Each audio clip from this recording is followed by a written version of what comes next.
Hi guys, mko aje? Mimi ndio Precious, naitwa Precious sasa Facebook. Mkikumbuka ile post ile trend jana, ule msichana mwenye alipata bwana kama ameoa huko town, then akakuja akabomoa nyumba. Ni mimi hapa. Mtu amekuoa alafu unajitolea, imagine unakuja mpaka kwao unajenga. Unatoa pesa zako unajenga, ukishajenga nyumba then unaenda unamkuta huko town ameoa. Hata kama ni wewe ungefanya aje? Mimi nilikuja nikabomoa hiyo nyumba. Nilibomoa hiyo nyumba. Imagine. Nikaibomoa na nikatoa kila kitu. Hata kama ni wewe ungefanya aje? Hebu mniambie ushauri hapa TikTok. Mngefanya aje? Si nikubomoa tu. Mimi ndio huyo hapa. Ndio huyo. Hi everyone, welcome back to this channel. Guys, nimepatana na huyu mwanadada, nikasikiza hii story yake, ikanifanya nikasema acha niongelelea hii story yake, tuweze kuongelelea pamoja na nyinyi, tuone that is ni shida mwanadada ndiye alikuwa na shida, ama ni shida ilikuwa kwa bwana, ama ni shida ya ndoa, ama shida ilikuwa wapi. Nimejaribu kwenda through comment section maze, lakini comment section watu wameongea vibaya, that wengine wanasema ati mwanamke ubomoa nyumba na mikono yake. But me I disagree na hiyo mwanamke kubomoa nyumba na mikono yake. Ni sawa alibomoa na mikono yake, but guys, ebu mujaribu kusikiliza the story na hiyo mahali ilianza na mahali ilifikia yeye kwenda kubomoa nyumba yake. Umejaribu kusikia akisema that yeye alienda ushago, akajenga nyumba na pesa yake. Akajenga nyumba yake vizuri, kufuatilia bwana Nairobi, akapata bwanake alikuwa ameoa bibi mwingine. Alioa bibi mwingine. Si eti akienda kujenga nyumba alikuwa ameoa. Bwana alienda hapo kuoa bibi mwingine. Hey guys, hii naomba tu ifikie wale watu wenye wako Gulf. Watu wenye wako Gulf, watu wanateka advantage na wao. Sana wanaume. Mwanaume anateka advantage na wewe, anatumia wewe una pesa yako yenye unafanya, anakuwekea majukumu ya ati wewe ujenge nyumba, ufanye nini, uendeleze kwao, na mwishowe anakuja kuoa bibi mwingine. Wewe unakaa ni kama hujielewi, ni kama hukufunzwa kwenu mwanamke hafai kujenga nyumba.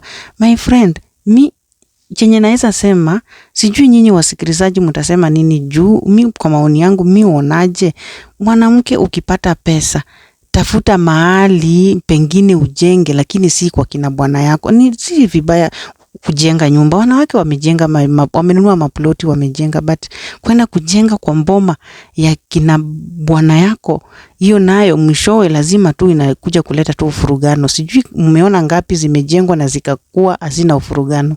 Mimi nimeona mingi na zimekuwa na ufurugano. So ni better ununue shamba na uende ujenge. Kama unataka kujenga, ujenge boma yenu na bwana yenu. Although last time kuna kesi ilikuwa ya mwanamke alienda akanunua shamba na wakajenga na bwana yake. Mwishowe bwana yake akakuja kuuza hiyo nyumba. Mambo huku nje ni mengi. Wanaume sijui wanatakianga wanawake nini. Juzi tu umeona mwanaume kijana tu akisema kwa matanga ya mama yake that baba yao alitesa mama yake kama vile shetani anatesa. Hata shetani hawezi tesa binadamu hivyo. Yaani huyu kijana alisema hivyo. Wenye mnafuata hizi mambo za mitandao mliona kitu kama hiyo. But guys, mwanaume aliumba tu kitu kingine.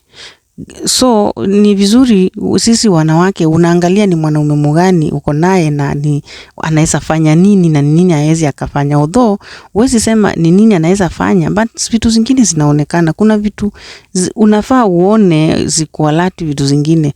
So ukipata pesa, there is no need of uende ukajenge kwa kina bwana yako. Enda ununue shamba na ujenge uko kando. At least hiyo inaweza make sense. Hata kama anything inaweza happen, but ukue macho kuwa mwanaume uko naye anaweza na wanaume tu ndio wanakujanga kubadilika, wanafanya juu. Let me ask you, unaweza aje wewe huwezi afford kujenga nyumba na una afford kuoa bibi mwingine. Wazee, wanawake tunakapitia. So guys, maoni yenu ni gani juu hiyo ni maoni yangu kulingana na venye nimefuata hii story. Huyu mwanadada alienda kujenga, alipata pesa akajenga nyumba kwa kina bwana, alafu akafuata bwanake huku town akapata ameoa bibi mwingine. Juu ya ile maasira na ile mauchungu ambaye inaweza pata tu mwanadamu wa kawaida, aliamua kwenda kubomoa hiyo nyumba na yeye aende aishi maisha ingine. Sasa juu bwana ameoa bibi mwingine, hakuna venye angeacha hiyo nyumba hapo, na nia alijenga, maybe ilimgharamu pesa mingi, unaweza iona hivyo, but kujenga nyumba isimame sio rahisi. Hiyo mabati ukisikia akisema nia alijenga, meaning that nia alijenga na pesa yake, kusimamia ikajengwa, akatoa pesa yake, kila kitu ilisimamiwa na pesa yake. So hiyo mauchungu alikuwa nayo kulingana na ile gharama aligaramika, na tena alikuwa anataka kusimamisha mboma yake. Sasa mwanaume ni yeye amefunja mboma ama ni huyu mwanamke? Hapo hebu comment hapo kwa comment section useme ni kwa maoni yako, ni mwanaume aliharibu ama ni mwanamke aliharibu. Ukiangalia hii picha iko hapa, inaonyeshana ya kwamba mwishowe huyu mwanamke alitumiwa, maaskari wakakuja kumshika after kubomoa hiyo nyumba. Alishikwa na kupelekwa polisi. Yaani unajenga nyumba yako, umeamua kuimbomoa kwa sababu ya maasira yenye umekuwa nayo, na unaitiwa polisi, unashikwa, unawekwa ndani kwa sababu ile pesa yako ulitafuta. Watu wa Gulf na wahurumia, na ningetaka hii wafikie. Wewe mwenyewe unatafuta pesa, unatuma, unajenga kwa kina bwana yako, unajenga. Guys, hebu tuangalie vitu zingine. Wewe unifanya pesa yako, kuja kwa ground, enda nunua place, jijenge. Don't involve mwanaume kwa mali yako yenye unatafuta. Guys, kitakuramba. Ukifanya hivyo kitakuramba. Mimi ni maoni yangu, sijui wanaume huwa hawafanani, but that ile percentage kubwa ya wanaume ni ile tu inakuwa tu na akili mbaya. I don't know why. Kulingana na ile mambo nimepitia kuona wanaume wanafanyia wanawake, percentage kubwa wanaume ni ya kuharibu na kutaka kuenda kando, na sijui mwanaume ni kama ameumbwa wa kutaka kufanya yeye kulingana na mapenzi yake, lakini si kuambiwa. Okay, kuna wanaume wenye wameshikana pamoja na mabibi zao na wanajenga na wanafanya maendeleo na wanaendelea mbali, but ni percentage kidogo ya hao wanaume wenye wanashikana na mabibi zao. Wengi ni wale wanafanya vitu zao na vile wanataka, na sijui tunaelekea wapi. But guys, kulingana na maoni yenu, nyinyi mnaona huyu alikuwa makosa ama shida ilikuwa wapi? Juu amejaribu kueleza hapa, kila mtu ameelewa what happened na nini ilifanya akabomoa nyumba yake. So guys, if you are new to this channel, kindly remember to subscribe, share, comment and like my videos.